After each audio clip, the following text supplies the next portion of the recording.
Para evitar que a fonte de dados de destino receba registros duplicados, meu nome é Fábio Menezes e nesse vídeo nós iremos aprender como remover esses registros utilizando o Azure Data Factory e a funcionalidade Dataflow. Também nesse vídeo nós iremos aprender como criar um gatilho baseado em eventos de armazenamento. Espero que gostem. Não esqueçam de dar seu like e de se inscrever no nosso canal. É importante para valorizar o nosso conteúdo. Também não se esqueça de interagir comigo, tirando suas dúvidas, utilizando os comentários. Cada interação, o YouTube apresenta nosso conteúdo a mais pessoas. Muito obrigado e vamos lá!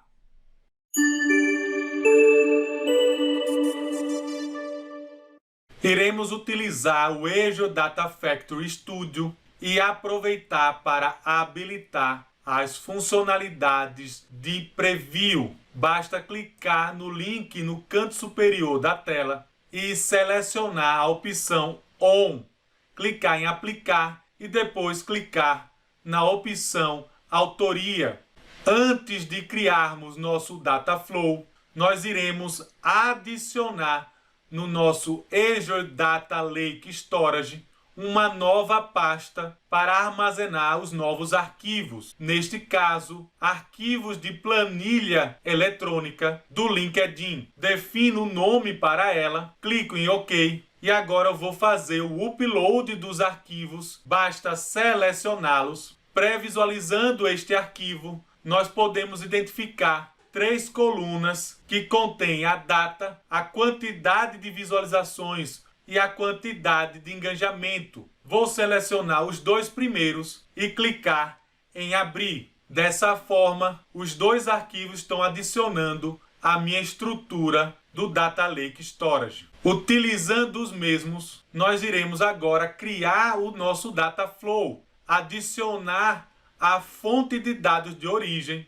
criando um novo conjunto de dados, selecionando a opção do Azure Data Lake Storage e o tipo de formato de arquivo da origem, alterar o nome desse conjunto de dados e definir qual é o link de service já criado anteriormente. Vou selecionar o arquivo com base na estrutura existente do Data Lake e basta agora definir qual é a planilha com base no índice existente do arquivo. Vou selecionar a primeira planilha, que é de número 0.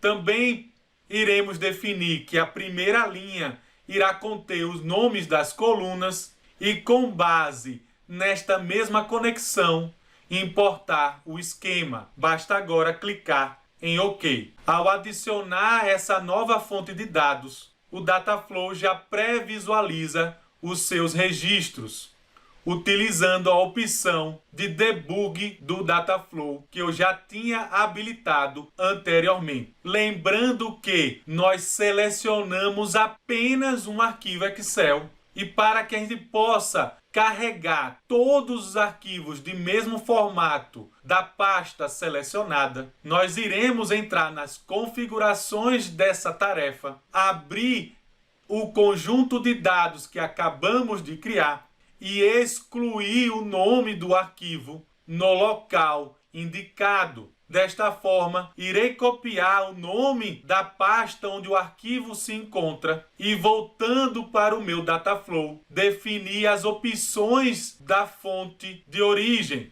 Nós iremos utilizar o caminho com coringas. Ele vai trazer todos os arquivos existentes na pasta que contenha a extensão XLSX. Nós podemos definir uma coluna onde vai armazenar o nome do arquivo para cada registro encontrado. Adicionando a tarefa de agregação, nós iremos nomeá-la e, na opção de agrupamento por, escolher todas as colunas existentes e, na opção de agregações, definir o nome para uma nova coluna, utilizando uma expressão, vou definir a coluna dentro dos parênteses desta função de contagem. Basta agora salvar e finalizar. Ao fechar esta opção, nós temos a pré-visualização dos dados, uma nova coluna de contagem e, invertendo a ordenação, nós percebemos que alguns registros estão duplicados na fonte, visto que nas planilhas eletrônicas tem para a mesma data os mesmos valores. Continuando, vou adicionar uma nova etapa de armazenamento desses dados. Alterando o nome dessa etapa, vamos criar um novo conjunto de dados, definindo novamente o Azure Data Lake Storage e agora o tipo de formato Parquet. Alterar o nome para esse conjunto de dados e o linked service que nós iremos utilizar.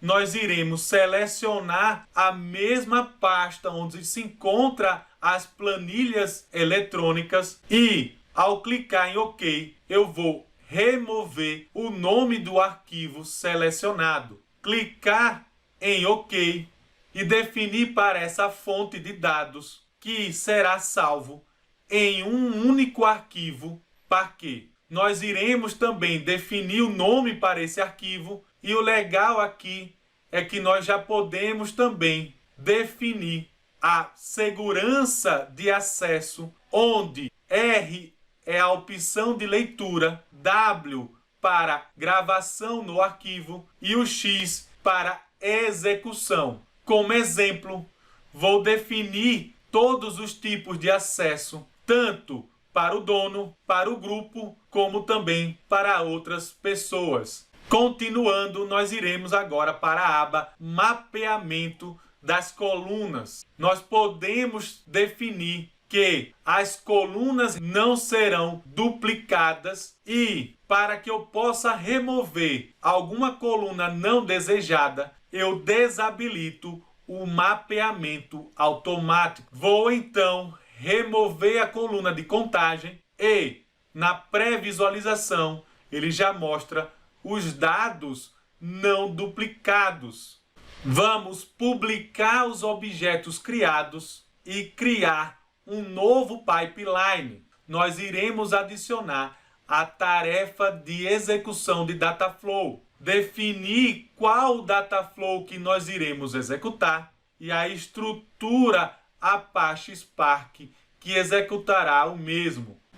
E iremos associar a esse pipeline um gatilho com base em eventos. Irei definir o nome para esse gatilho e escolher o tipo de gatilho com base em eventos de armazenamento.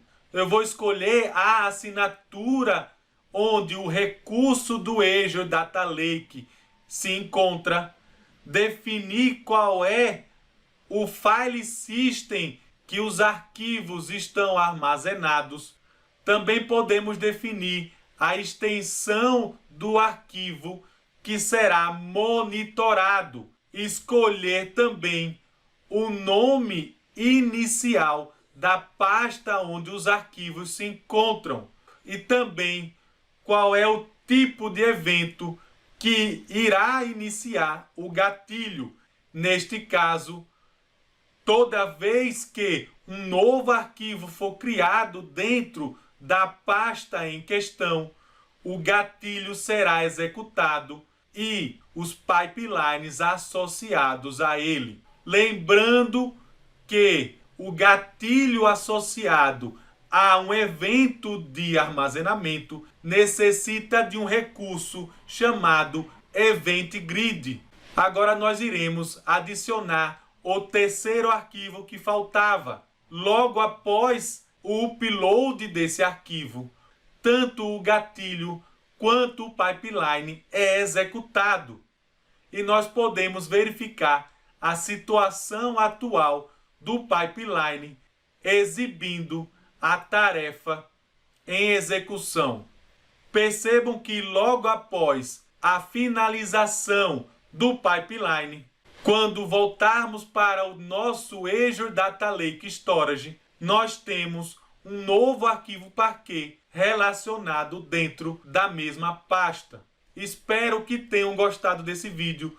Não esqueçam de dar seu like e de se inscrever no nosso canal para valorizar o conteúdo. Também é importante interagir comigo utilizando os comentários. Cada interação ocorrida, o YouTube apresenta o nosso conteúdo para mais pessoas. Muito obrigado e até a próxima.